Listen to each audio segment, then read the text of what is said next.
자, 오늘 우리에게 허락하신 하나님 말씀 보겠습니다. 창세기 3장 4절부터 6절입니다. 제가 한 절, 여러분이 한 절, 그리고 마지막 절은 같이 한 목소리로 보시겠습니다.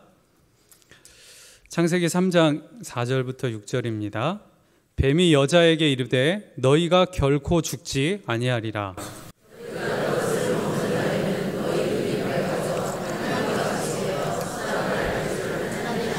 함께 보겠습니다. 여자가 그 나무를 본즉 먹음직도 하고 보암직도 하고 지혜롭게 할 만큼 탐스럽기도 한 나무인지라.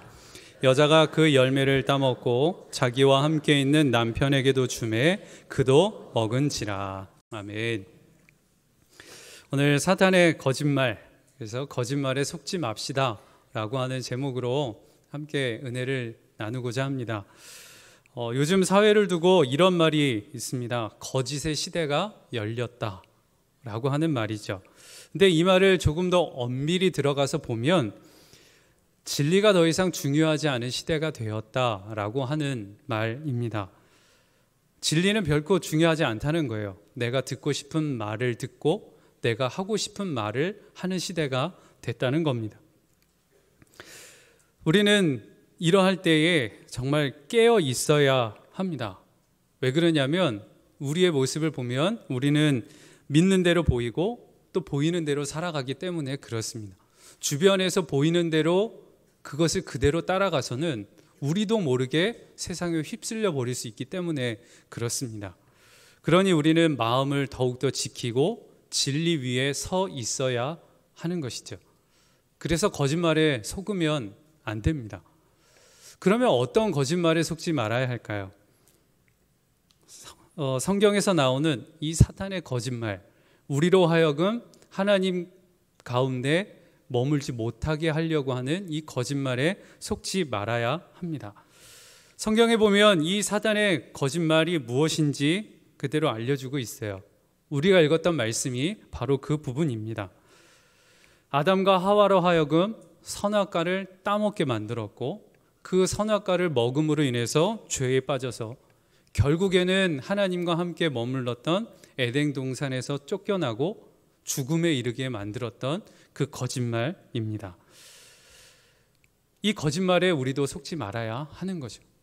근데 괜히 우리 거짓말에 속지 말자고 하니까 두려움이 우리 안에 먼저 찾아오기도 합니다. 그런데 우리가 두려워할 이유가 없는 것은 거짓말이 거짓말인 줄 알면 우리는 속지 않습니다. 거짓말인지 모르니까 그냥 그 달콤한 유혹에 넘어지고 그 죄 가운데 빠져버리게 되는 것이죠. 오늘 성경이 우리에게 알려주는 이 거짓말이 무엇인지를 분별하고 주의 진리 위에 우리가 서 있기를 원합니다. 자, 그러면 성경이 말하고 있는 이 사단이 하고 있는 거짓말이 무엇인지 좀 우리가 먼저 말씀을 보겠습니다. 창세기 3장 4절부터 5절 말씀인데요. 자, 우리 화면을 한번 보시면서 우리 한 목소리로 함께 같이 읽어보겠습니다. 시작. 뱀이 여자에게 이르되 너희가 결코 죽지 아니하리라. 너희가 그것을 먹는 날에는 너희 눈이 밝아져 하나님과 같이 되어 선악을 알 줄 하나님이 아심이니라. 사단이 지금 거짓말을 하고 있는 내용입니다. 요 안에 사단이 하고 있는 거짓말을 크게 보면 네 가지로 말을 할 수가 있겠는데요. 처음은 죽지 않는다는 거예요. 그리고 두 번째는 눈이 밝아진다는 거죠. 그리고 세 번째는 선악을 알게 된다는 것이고 네 번째는 하나님과 같이 된다는 거예요. 사단이 하고 있는 거짓말을 보면 요 네 가지입니다. 그 네 가지를 아담과 하와에게 했지만 그래서 그들로 하여금 선악과를 따먹게 만들었지만 예전에 그때만 한번 이렇게 딱 거짓말을 한 것이 아니라 지금도 여전히 우리에게 동일하게 이 거짓말로 우리에게 다가와서 우리를 넘어뜨리려고 하고 있는 것입니다. 이 거짓말이 어떤 것인지를 우리가 분별하고 거기에 속지 말아야 하는 겁니다. 그러면 이 성경을 기준 삼아서 거짓을 분별하고 하나님의 진리 위에 우리가 서 있길 원하는데, 자, 그러면 저 네 가지의 거짓말이 도대체 어떤 것들인지 좀 하나하나 짚어보면서 우리가 분별해 보도록 이렇게 하겠습니다. 자, 그러면 첫 번째 거짓말, 죽지 않는다는 거예요. 인간이 죽지 않는다, 나는 죽지 않는다라고 하는 이 거짓말입니다. 불로장생이죠. 불로장생, 죽지 않는다는 거예요. 자, 죽지 않는다 이러면 누가 먼저 제일 생각나십니까? 예수님 생각나시나요?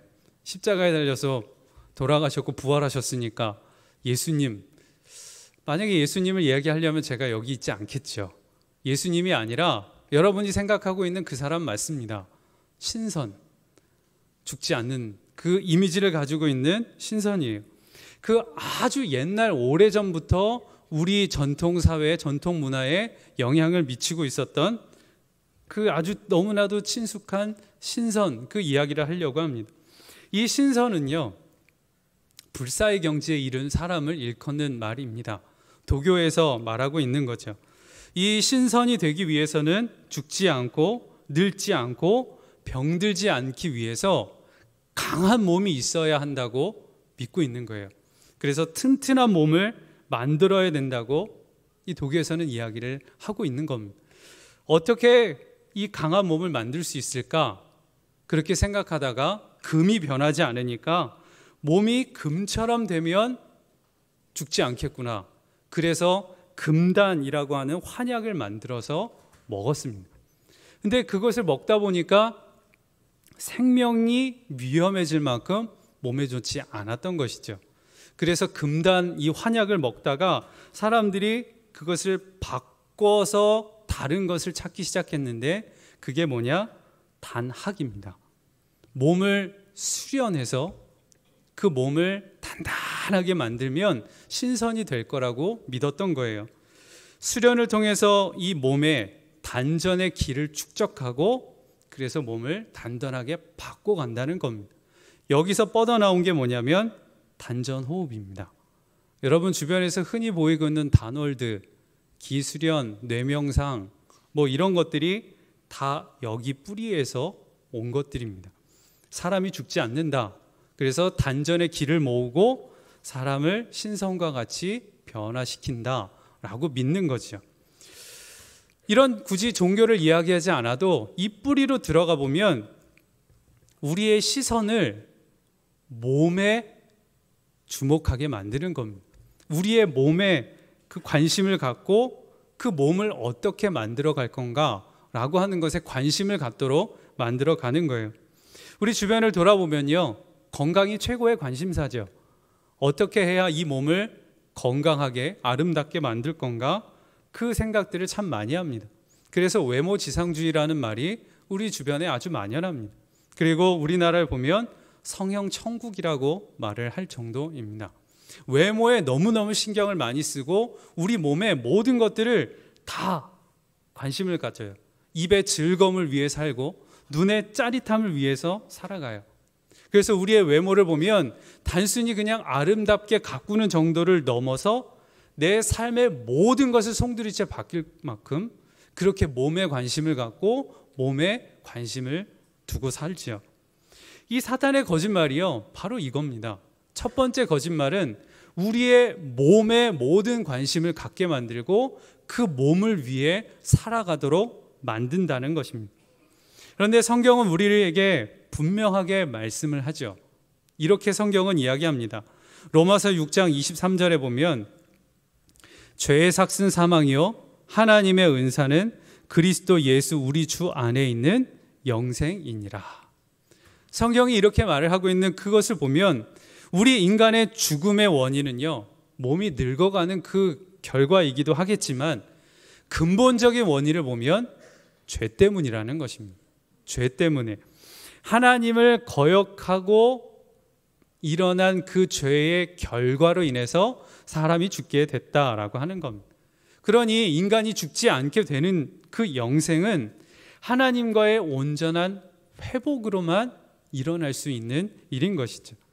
그래서 성경은 예수님을 믿는 것이 영생이라고 우리에게 말씀을 해주고 있는 것입니다.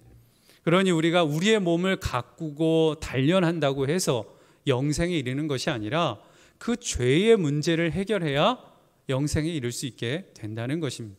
성경이 말하고 있는 이것을 우리가 분명하게 알아야 하는 거죠.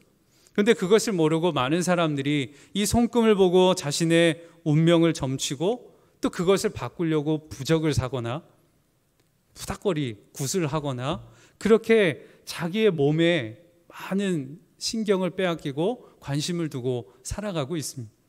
어떤 목사님이 설교 중에 이런 말씀을 하시더라고요. 하나님께서 우리에게 손금을 주신 이유를 아십니까? 왜 우리에게 손금을 주셨을까요?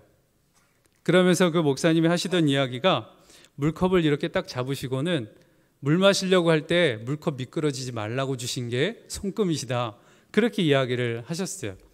근데 그 이야기가 참 재미있으면서도 우리에게 시사하는 바가 크다고 생각이 듭니다.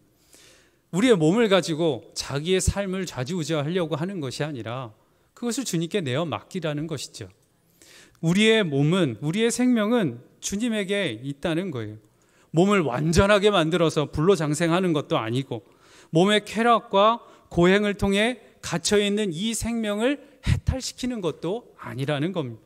우리의 몸은요, 하나님과 우리가 교제하는 통로라는 거예요. 그리고 주님의 때에 완전한 회복을 기다리고 있는 피조물이다 라고 하는 것입니다. 성경의 눈으로 우리의 자신을 보고 그 안에서 우리가 몸을 대할 수 있어야 하는 것입니다. 그렇지 않으면 우리의 시선이 몸에 빼앗기고 나를 위해 살아가는 삶으로 빠져버리게 된다는 것입니다. 이것이 첫 번째 사단이 우리에게 주는 거짓말입니다. 자, 그러면 두 번째 거짓말이 무엇이냐? 우리의 눈이 밝아진다는 거예요. 눈이 밝아진다. 이게 뭐냐? 내가 다 알아. 내가 모든 거 다 알 수 있어. 라고 하는 생각입니다. 인간 스스로가 판단하고 결정하고 내 생각이 기준이 되는 그런 모습을 말하는 거예요. 우리의 이성과 생각이 모든 것들을 분별하는 기준이 된다는 것입니다. 한번 정말 그러냐? 우리가 인간이 살아왔던 역사를 한번 좀 되짚어 보면 좋을 것 같습니다.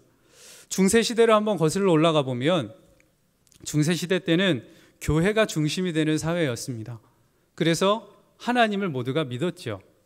모든 사회의 중심에 하나님을 두고 하나님의 뜻에 따라 모든 것들이 진행된다고 믿었었어요.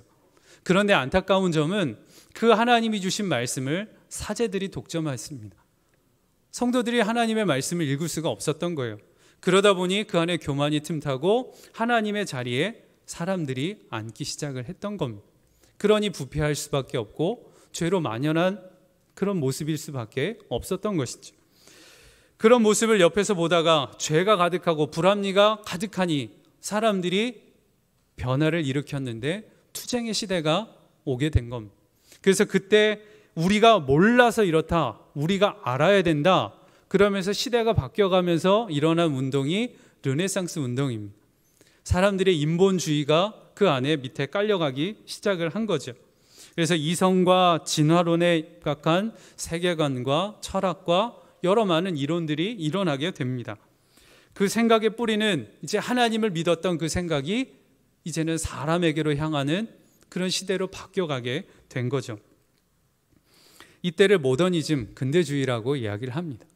하나님께로 향했던 그 시선이 이제는 사람에게로 향하는 시대로 바뀌어가게 되는 겁니다. 이때를 대표하는 생각들이 있는데 그 중에 가장 대표적인 게 뭐냐면 이성주의입니다. 사람의 이성으로 모든 것들을 판단하고 알아야 되고 이해가 되어야 하는 거예요. 그래서 조금 더 나아가면 합리주의가 나옵니다. 생각을 판단했을 때 이게 합리적이냐 아니냐를 두고 그것을 믿을 거냐 믿지 않을 거냐 사람들이 생각을 하기 시작했어요. 그리고 조금 더 나아가니까 과학이 그 안에 드러났습니다. 과학으로 증명이 되면 이건 진짜, 과학적으로 증명이 되지 않으면 이건 신비주의, 설화, 그냥 가짜, 이렇게 판단을 해버리기 시작한 거죠. 시대가 바뀌어가면서 사람의 생각과 눈으로 판단하고 검증하고 그 기준에 맞으면 이건 진리, 이 기준에 맞지 않으면 이것들은 가짜, 이렇게 사람이 판단해버리게 된 겁니다. 이성주의와 합리주의와 과학주의가 똘똘 뭉치게 된 겁니다. 그런데 이때 이 이성주의와 합리주의와 과학주의가 딱 뭉쳐서 가장 결정타를 내리게 된 게 뭐냐면 진화론입니다. 여러분도 다 아시죠? 진화론. 이 진화론은 단순히 과학의 하나의 이론만이 아니라 사회 전반에 다 영향을 미치게 됐습니다. 정말 무서운 것이 생명 경시 사상도 여기서부터 시작이 되는 겁니다. 우리의 생명은 그냥 우연하게 일어났다는 거예요. 그래서 우연하게 일어난 생명이 진화하면서 커다란 생명으로 바뀌어 왔다는 거죠. 이렇게 생명이 진화해 오는 과정을 보면 힘 있는 우성들, 열성들은 죽어버리고 우성들만 살아남아서 이렇게 진화해 왔다라고 믿는 겁니다. 그러니 약육강식, 적자생존 이런 눈으로 보게 되는 거죠. 사회를 그런 눈으로 보는 거예요. 힘 있는 자만 살아남는다 이렇게 생각을 하게 되는 겁니다. 사회를 이끌어가는 건 약한 자들이 아니라 힘 있고 강한 사람들이 이 사회를 이끌어 나가고 더 나은 사회로 변화시켜가는 주역들이다 이렇게 믿게 된 겁니다. 힘없고 약한 것들은 없어져야 되는 거죠. 그래서 그런 생각으로 나타난 게 뭐냐? 인종 청소입니다. 정말 무서운 일이죠. 홀로코스트 같은 이런 일들이 다 이 진화론의 바탕으로 해서 일어난 겁니다. 힘없고 쓸모없어 보이는 것들은 싹 다 죽여버려야 된다고 생각하는 겁니다. 그게 이 진화론 안에서의 생각이죠. 이 모더니즘 안에서 사람의 이성과 합리주의와 과학이 뭉쳐내서 나타낸 결과들이 바로 이런 것들입니다. 성경이 말하고 있는 것 그리고 역사가 증명하는 게 똑같이 그렇습니다. 이사야서 5장 21절에 보면 스스로 지혜롭다 하며 스스로 명철하다 하는 그들은 화 있을진저라고 성경에서 말합니다. 사람이 똑똑하다라고 말하는 것들이 결국에는 화가 된다는 거예요. 정말 그럴까요? 정말 그랬습니다. 사람들이 유토피아를 꿈꾸고 우리가 더 나은 사회를 만들 거다라고 그렇게 믿으면서 걸어왔는데 그렇게 왔던 사회에 이 바벨탑 같은 이 모든 것들이 우르르 무너진 때가 왔는데 그때가 언제냐면 세계 1, 2차 대전이 바로 그때입니다. 사람들이 더 나은 사회로 나아갈 줄 알았는데 전쟁을 일으키고 서로 학살을 하고 죽이는 거예요. 왜 이런 일이 벌어졌느냐? 인간의 죄성을 간과했던 거예요. 사람들이 기술만 있으면 생각만 좋으면 더 좋은 사회로 나갈 거라고 믿었던 거죠. 그런데 그 안에 우리의 본성, 죄성으로 인해서 악하고 죽이고 모든 것들을 무너뜨리려고 하는 그런 죄가 우리 안에 있었던 겁니다. 이 1, 2차 세계대전을 보면서 인종차별로 인한 학살들이 일어나고 환경들이 다 파괴되고 우리 주변의 생명들이 다 무너지게 된 겁니다. 그 사람들이 그것을 보고 깨달은 거예요. 아, 이거 아니구나. 그래서 사람들의 생각이 바뀌게 되는데 인간의 이 악함을 두고 두 손을 듭니다. 그리고 그 생각들이 바뀌어가는 게 아, 우리가 잘해보자. 우리가 만들면 되겠구나. 이렇게 믿었던 생각을 바꿔서 주님, 우리가 잘못했습니다. 그래서 하나님께로 다시 돌아갔느냐? 그렇지 않아요. 어떻게 했냐면 모든 것들을 다 부인해버렸습니다. 모든 것들을 다 해체시켜 버리는 거예요. 이거는 의미 없어. 이런 것들은 중요하지 않아. 다 해체시켜 버렸어요. 그리고 그 시대가 지금 우리가 살고 있는 시대가 됐는데 바로 포스트 모더니즘이 바로 지금 이때입니다. 이 시대의 흐름을 이렇게 표현해 볼 수 있을 것 같아요. 중세 기독교 때는 하나님이 계시다라고 이렇게 외쳤다면 사람의 이성을 중시했던 근대 시대 모더니즘은 하나님은 안 계시다 부인한 거예요. 근데 지금 이 시대에 이르러서는 어떻게 됐느냐? 하나님이 계시든 계시지 않든 상관없다. 이렇게 사람들이 생각을 하고 자기의 기준대로 살아가고 있는 거죠. 세상이 악하다라고 하는 것을 아는 것도 정말 중요한 문제이지만 세상이 악하든 악하지 않든 상관없다 방관하는 것은 더 큰 문제입니다. 지금 우리의 시대가 그렇게 흘러가고 있어요. 그 시작이 어디에서부터였느냐? 사람의 생각을 믿는 겁니다. 내가 생각하는 게 옳고 내 생각이 판단이 합리적이고 모든 것들이 검증되어야만 믿으려고 하는 이런 생각들, 이게 바로 사단이 주는 두 번째 거짓말이지요. 근데 성경은 우리에게 그 결과가 어떤지를 보여줘요. 사단의 이 거짓말에 속아서 선악과를 먹었던 아담과 하와, 그들의 결과를 성경에서는 어떻게 이야기하냐면 창세기 3장 7절에 이렇게 말합니다. 이에 그들의 눈이 밝아져 그들이 벗은 줄 알고 무화과 나무 잎을 엮어 치마로 삼았더라. 선악과를 따먹어서 눈이 밝아졌는데, 그래서 만든 결과가 뭐냐면 무화과 나무 잎으로 엮어서 치마를 만들었다는 거예요. 한번 그 장면을 생각해 보십시오. 기껏 눈이 밝아져서 자기가 벗은 것을 봤더니 그래서 만들었다는 게 무화과 나무 이파리 닦아주고 치마 만들었다는 거예요. 그 바람 한번 후 하고 불면 다 들춰지는 건데, 완전하지도 못한 건데 말입니다. 성경은 우리에게 말해주는 게 바로 그거예요. 눈이 밝아진다고 해서 결과는 결국 무화과 나무 잎으로 만든 치마밖에 안 된다라고 하는 거지. 우리가 이성을 믿고 내 생각을 붙들고 사는 그 결과가 바로 이것이다라고 하는 것을 우리에게 보여주고 있는 것입니다. 자, 그리고 세 번째 사탄이 주는 거짓말, 선악을 알게 된다는 겁니다.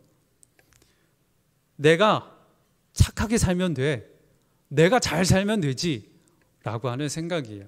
착하게 살면 구원받는 거 아니야? 이런 생각들입니다. 자신의 노력과 행함으로 인해서 선악을 구별하고 스스로 구원의 삶을 살 수 있다라고 믿게 만드는 거예요. 저는 가끔씩 요즘 시대가 어떤 책들을 많이 읽는지 좀 알고 싶어서 서점에 가끔씩 들립니다. 그러면 서점에 들려보면 그 서점에서 베스트셀러 코너에 꼭 가보는데, 그러면 그 베스트셀러 이렇게 코너에 보면 꼭 빠지지 않는 자리가 있는데 자기 개발에 관한 책들입니다. 사람들이 자기 개발에 관해서 늘 관심을 갖고 그 책들을 본다는 거예요. 이 자기 개발에 관한 책들을 보면 그 책의 내용은 대부분 손꼽힐 만한 내용들이 그 안에 있어요. 자기의 잠재되어 있는 그런 내용들을 끌어올리거나 아니면 내 안에 눌려있는 그 심리적인 두려움 아니면 관계적인 면을 다루고 있는 책들이지요. 이런 책들의 대부분은요, 사랑이나 기쁨이나 평안, 내 안의 감정들에 충실하도록 해주는 책들입니다. 개인주의적인 그런 내용들이 다분해요. 근데 이 내용들을 가만히 보면요, 다 하나로 모이는데 선한 삶을 사는 방법을 알려주는 그런 책들로 보여줄 수 있습니다. 이 책을 보면 잘 살 수 있고 선한 삶을 살 수 있고 만족스러운 삶을 살아갈 수 있게 해준다라고 하는 내용들이 그 안에 있습니다. 스스로 만족스러운 선한 삶을 살 수 있다라고 하는 그 생각이 밑에 깔려 있는 거죠. 내 스스로 삶을 바꾸고 선한 삶을 살아갈 수 있게끔 해볼 수 있다라고 하는 생각이 그 안에 있는 거예요. 근데 한번 생각해 보십시오. 우리 스스로 선한 삶을 살 수 있을까요? 여러분은 마음만 먹으면 선한 삶을 살 수 있으시나요? 마음만 바꾸면, 생각만 바꾸면, 내 안에 잠재되어 있는 능력을 일깨우기만 하면 여러분은 선한 삶을 살 수 있으세요? 구원받은 자의 삶을 살 수 있을까요? 그러면 예수님이 이 땅에 오실 이유가 없으시죠. 근데 사람들은 그것을 믿는다는 거예요. 우리는 하나님의 형상대로 창조된 하나님의 성품을 가지고 있는 인간들입니다. 우리 안에 양심이 있어요. 선한 양심. 그래서 선한 것을 살고 싶어 하고 그것을 좋아합니다. 그런데 한편에서는 우리 안에 죄로 인한 타락한 죄성도 우리 안에 있어요. 이것을 결코 무시할 수가 없는 거죠. 내 안에 있는 선한 양심만 가지고서 내 스스로 선하게 살 수 있다 믿어서는 안 되는 겁니다. 선한 마음으로 그 일을 시작할 수는 있어도 결과까지 선하다라고 말을 할 수는 없는 거예요. 왜냐하면 우리는 불완전하니까요.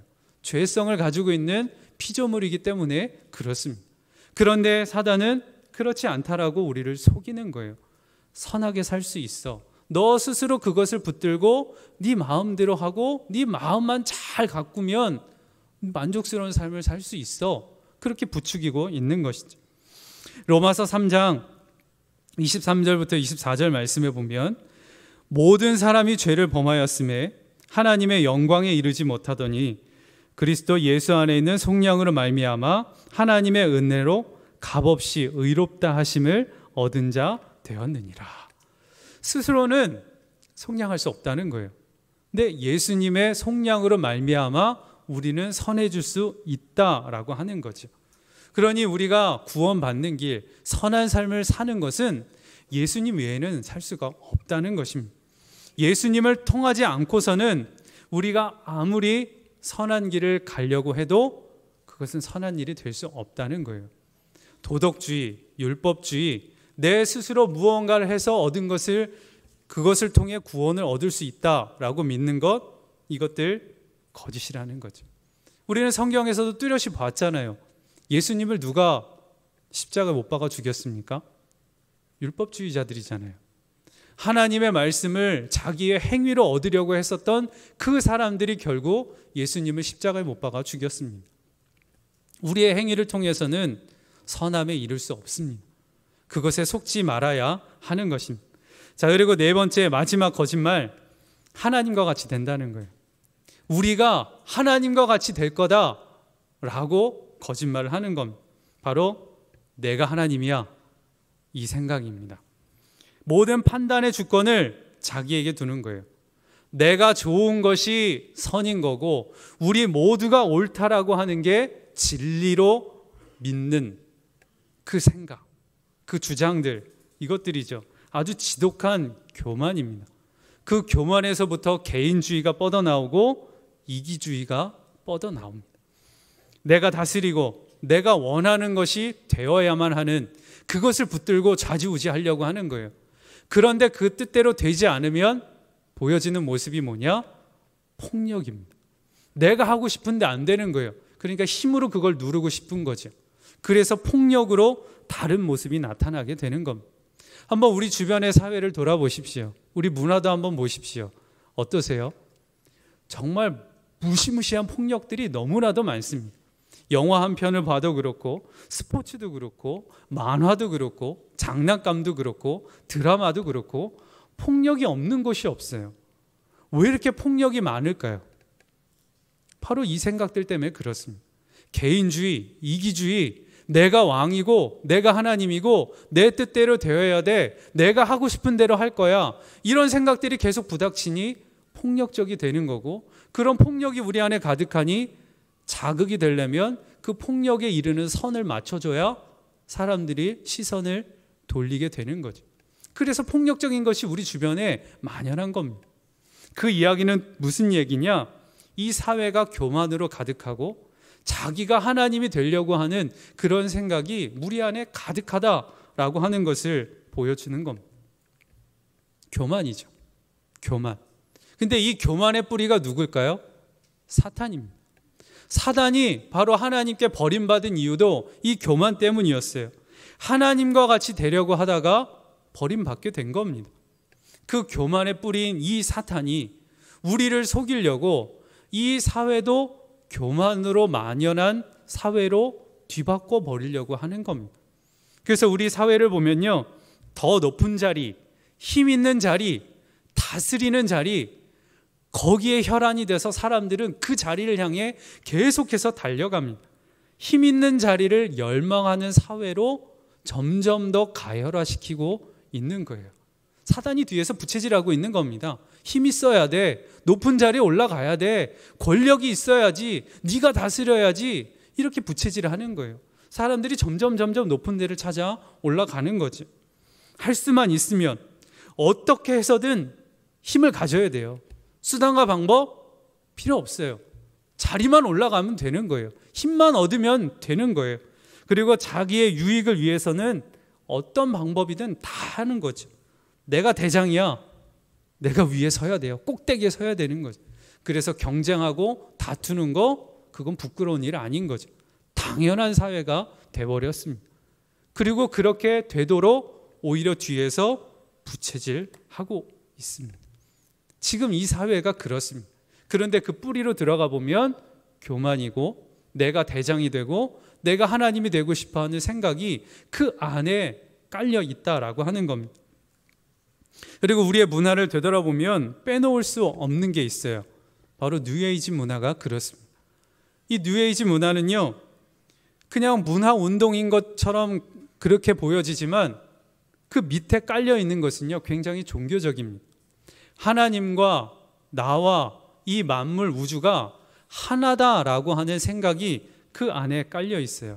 신일 합일 사상이 그 안에 뭉쳐 있는 겁니다. 만물이 하나라는 거예요.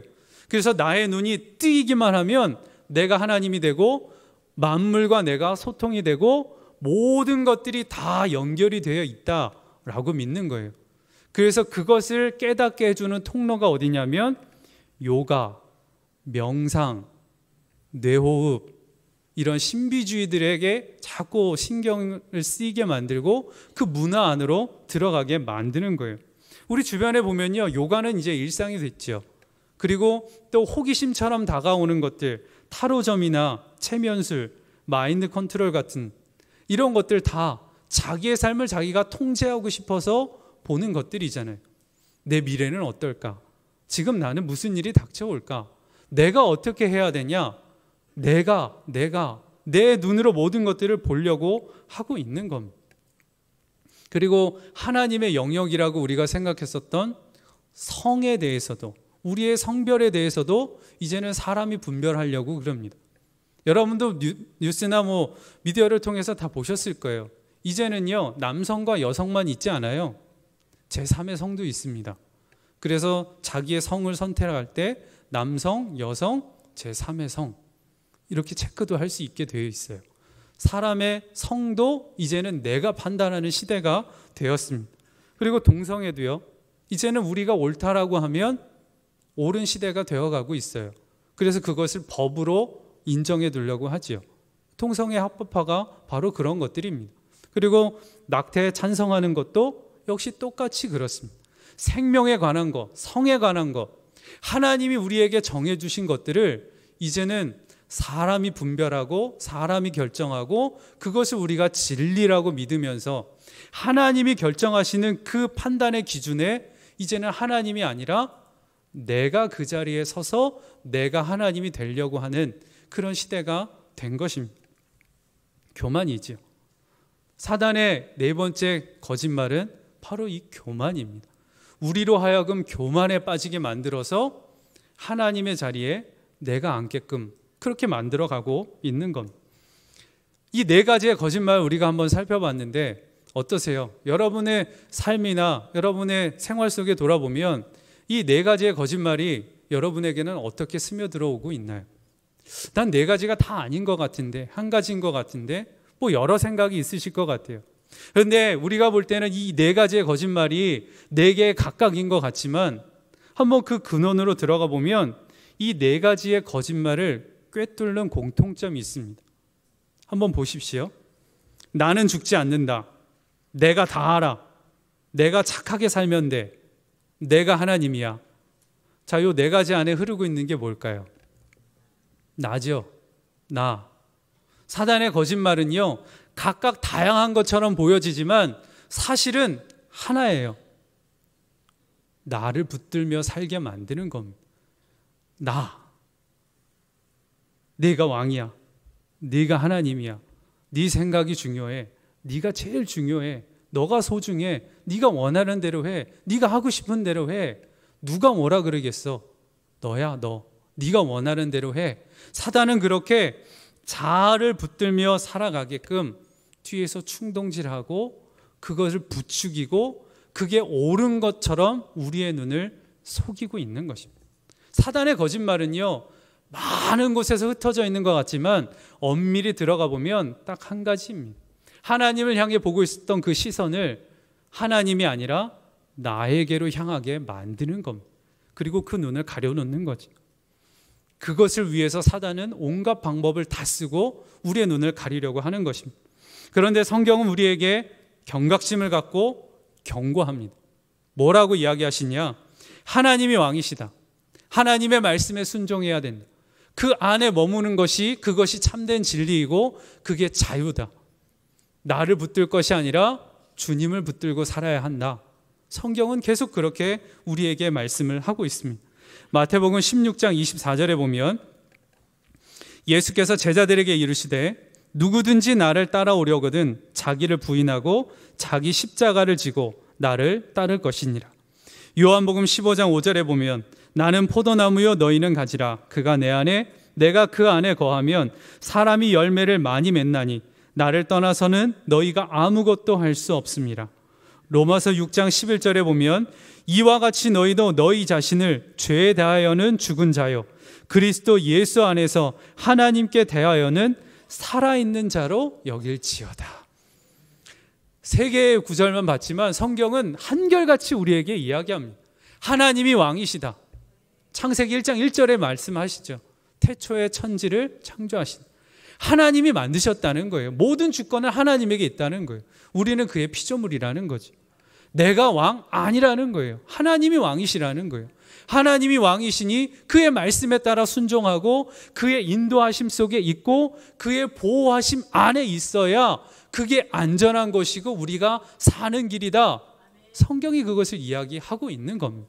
성경이 하고 있는 거짓말 정반대지요.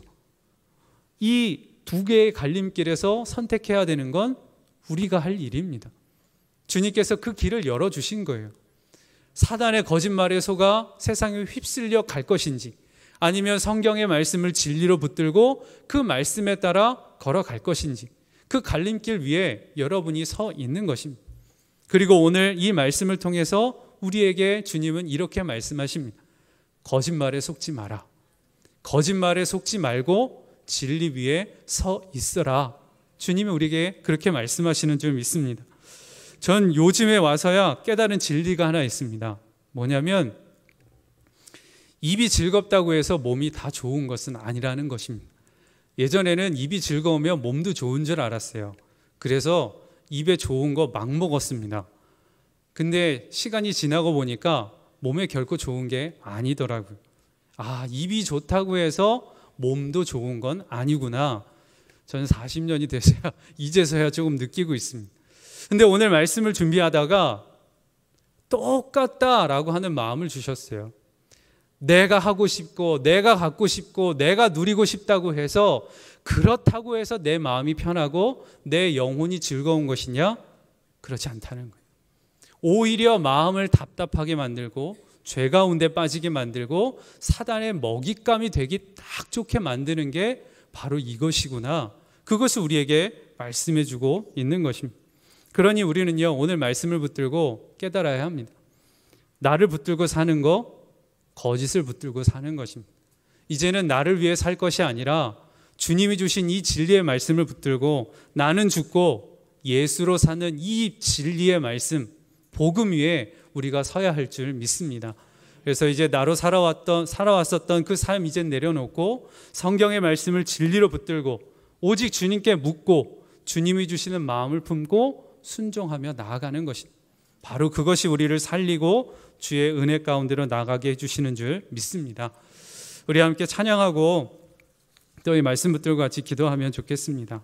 우리의 피난처가 되시고 우리의 왕이 되시고 우리의 능력이 되시는 주님, 우리 함께 찬양하며 주님께 나가겠습니다.